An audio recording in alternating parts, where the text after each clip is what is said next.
উনি স্বপ্নে দেখলেন একটা লাল মোরগ ওনাকে 3টা ঠোকর মেরেছে। মুগীরা ইবনে শুবা রাদিয়াল্লাহু তাআলা আনহুর দাস আবু লুলু আল মাজুসি, এই লোকটা খঞ্জর বানাতে পারত। মুগীরা রাদিয়াল্লাহু তাআলা আনহুর দাস। মুগীরা প্রতিদিন 4 দিরহাম করে চার্জ করত, যেহেতু দাস। সে এসে বিচার দিল, আমিরুল মুমিনিন, মুগীরা আমার থেকে বেশি টাকা চায়, জুলুম করে। ওমরে ফারুক বললেন, তাই? তুমি কি কাজ জানো? বলে, আমি খঞ্জর বানাতে জানি। বাড়ি কই? পারস্য।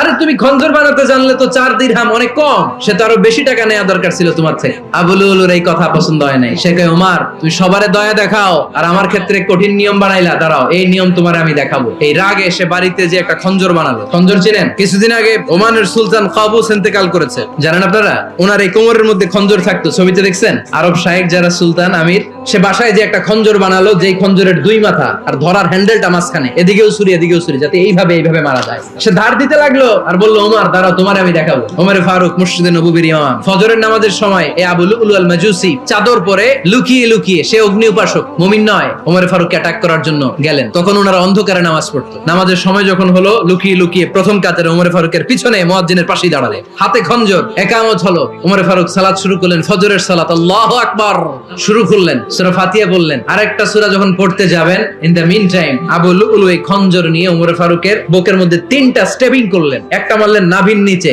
মারার সাথে সাথে পাকস্থলী কেটে গেল। আরেকটা মারলেন পাজরে, পাজর ছিঁড়ে গেল। 3টা মারার পরে ওমরে ফারুক বললেন, কাতালানি আল কালব, এক কুকুর আমাকে মেরে ফেলেছে। পেছন থেকে এক সাহাবীকে টান মেরে সামনের দিকে নিয়ে গেলেন, তুমি নামাজের ইমামতি করাও। আর ওমরে ফারুককে বাকিরা ধরাধরি করে পেছনে নিতে আরম্ভ করলেন। আর এই আত্মাই আক্রমণ যে করেছে, সে কাতারের মাঝখান দিয়ে যেতে আরম্ভ করলো আর 2 দিকে ছুরি মারতে আরম্ভ করলো। 13 জন সাহাবীর গায়ে ছুরি মেরেছে, 7 জন সাহাবা স্পট ডেথ, জায়গায় মৃত্যু।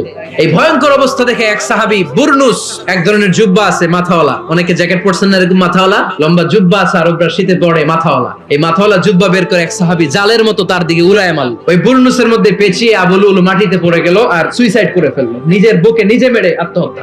যেই সাহাবীকে ইমামতির জন্য দাঁড় করালেন, উনি ছোট্ট সূরা দিয়ে প্রথম রাকাতে সূরা আল কাউসার, দ্বিতীয় রাকাতে সূরাতুল ইখলাস দিয়ে নামাজ শেষ। ওমরে ফারুক বেহুশ, সবাই কান্নাকাটি করতেছে, সবাই দেখতে গেলেন, এখন হুঁশ ফিরে না। মুখের মধ্যে, মুখ খুলে রাষ্ট্রের চিকিৎসক মুখের মধ্যে দুধ দিলেন, ওই নাভি দিয়ে দুধ বের হয়ে যায়। তারা বললো, ওনারে বাঁচানো সম্ভব না, দেখেন হুঁশ ফিরে কিনা। হুঁশ ফিরলে ওনার পরে কে আমির হবে, উনি যেন প্যানেল ঠিক করে দিয়ে যায়। সবাই তাকিয়েছে ওমরে ফারুকের চোখের দিকে। আল্লাহর মেহেরবানিতে ঘন্টা খানিক পরে উনি চোখ খুললেন। চোখ খোলার পরেই বলেন নাই, ও মা আমি মরে যাই। চোখ খোলার পরে উনি বলেন নাই, কে মারলো আমারে। চোখ খোলার পরে উনি বলেন নাই, আমার পরে নেতা কে হবে। চোখ খোলার পরে সর্বপ্রথম কথাটি ছিল, আসল্লান নাস, আমার নেতৃত্বে যে ফজরের নামাজটা শুরু হয়েছিল, এটাকে ঠিকমতো তোরা পড়েছিলি?